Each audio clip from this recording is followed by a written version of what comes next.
Assalamualaikum warahmatullahi wabarakatuh.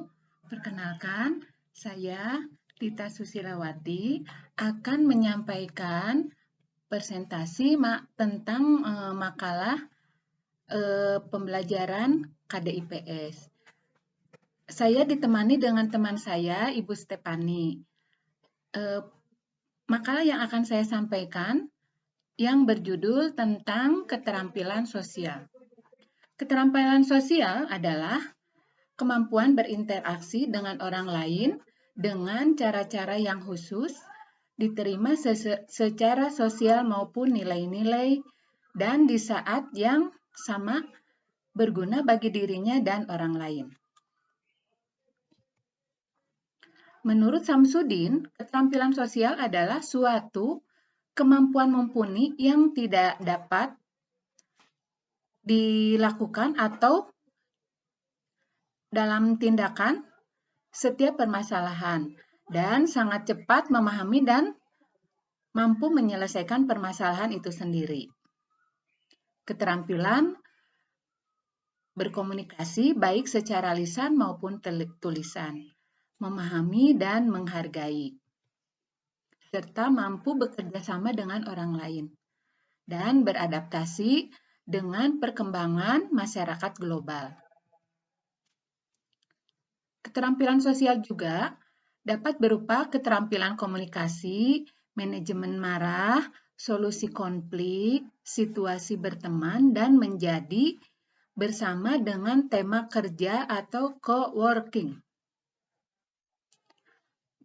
Dan teman sekamar.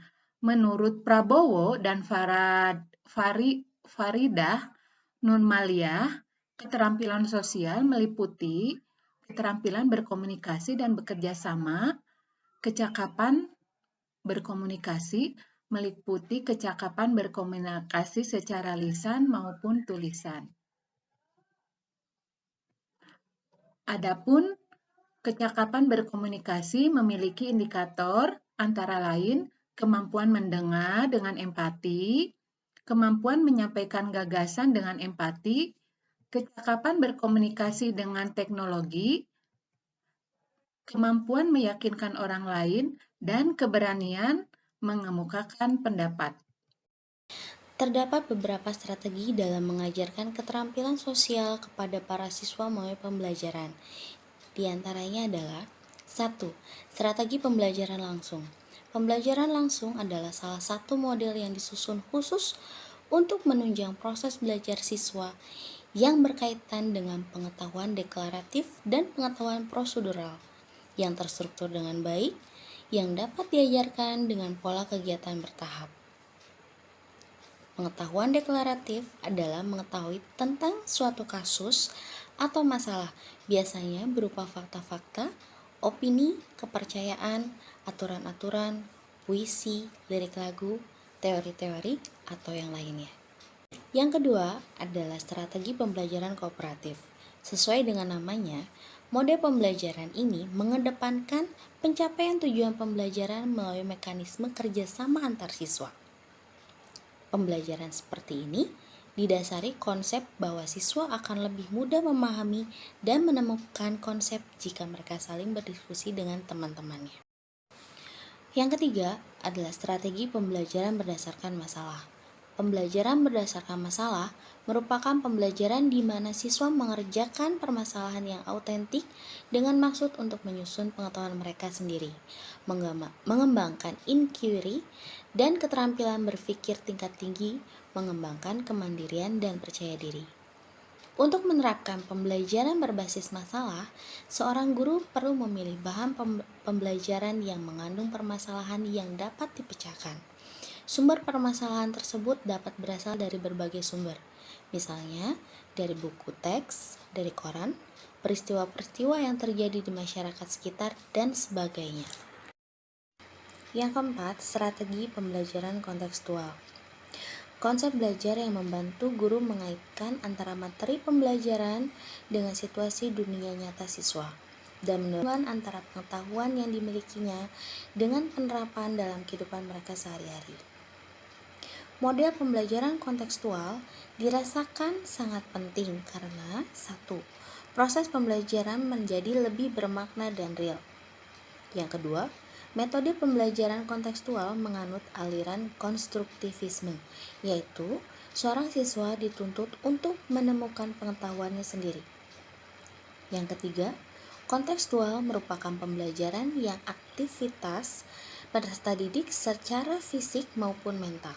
Yang keempat, dalam pembelajaran kontekstual, ruang kelas bukan sebagai tempat memperoleh informasi. Yang kelima, strategi pembelajaran inquiry merupakan suatu rangkaian kegiatan belajar yang melibatkan secara maksimal seluruh kemampuan siswa untuk mencari dan menyelidiki secara sistematis, kritis, logis, analitis, sehingga mereka dapat merumuskan sendiri penemuannya dengan penuh percaya diri. Adapun beberapa kelebihan model pembelajaran inquiry ini adalah: 1. Terjadi peningkatan kemampuan ingatan dan pemahaman terhadap materi pembelajaran oleh siswa.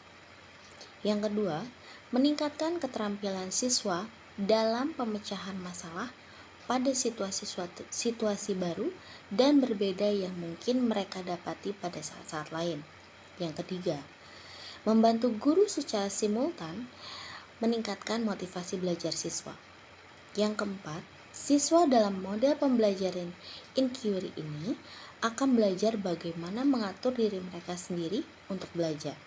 Yang kelima, konsep dasar suatu materi pembelajaran akan dapat diingat dan mengendap dengan baik dalam memori siswa. Yang keenam, langkah-langkah model pembelajaran inquiry ini memungkinkan siswa mempunyai waktu yang cukup untuk mengasimilasi dan mengakomodasi setiap informasi yang relevan yang mereka peroleh, sehingga pengetahuan yang mereka miliki akan semakin mantap, luas, dan mendalam. Ketujuh, memberikan dorongan secara tidak langsung kepada siswa untuk bekerja sama, bersikap objektif, jujur, percaya diri, penuh tanggung jawab, berbagi tugas, dan sebagainya. Kedelapan, mereka akan tahu bahwa sumber informasi itu bisa datang dari mana saja, tidak berpusat pada guru, dan pembelajaran dikuasai oleh guru. Akan dapat mereduksi kemungkinan seperti ini, dan secara berangsur-angsur guru akan bisa menahan diri sehingga siswa tidak melulu memperoleh informasi dari guru saja, tetapi memungkinkan kelas menjadi lebih hidup dan dinamis dengan munculnya diskusi-diskusi di dalam kelompok dan arus pertukaran informasi yang lebih banyak dan bermakna. Kesepuluh, guru dapat mengambil keuntungan lain, yaitu ia dapat sekaligus mengetahui dan mengecek pemahaman dan penguasaan siswa terhadap suatu materi pembelajaran atau suatu permasalahan. Seorang siswa dikatakan mampu berketerampilan sosial tatkala ia dapat berkomunikasi dengan baik sesuai dengan aturan atau tata cara dengan sesamanya di dalam sebuah kelompok. Jadi, sarana kelompok atau wadah untuk berkomunikasi merupakan syarat yang harus ada di dalam memoris.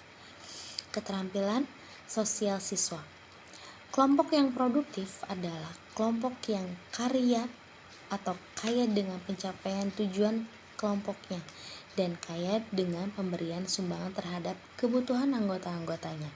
Produktivitas kelompok sangat dipengaruhi oleh semangat kerja kelompok, kebersamaan serta kepemimpinan dalam kelompok, kerjasama yang baik yang seimbang antara individu-individu dalam suatu kelompok demokratis tidak ada dengan sendirinya saja, melainkan harus dipelajari. Sekian mungkin penjelasan kami untuk materi yang disampaikan ini. Apabila memang ada kesempatan lagi, kami akan melanjutkannya. Terima kasih.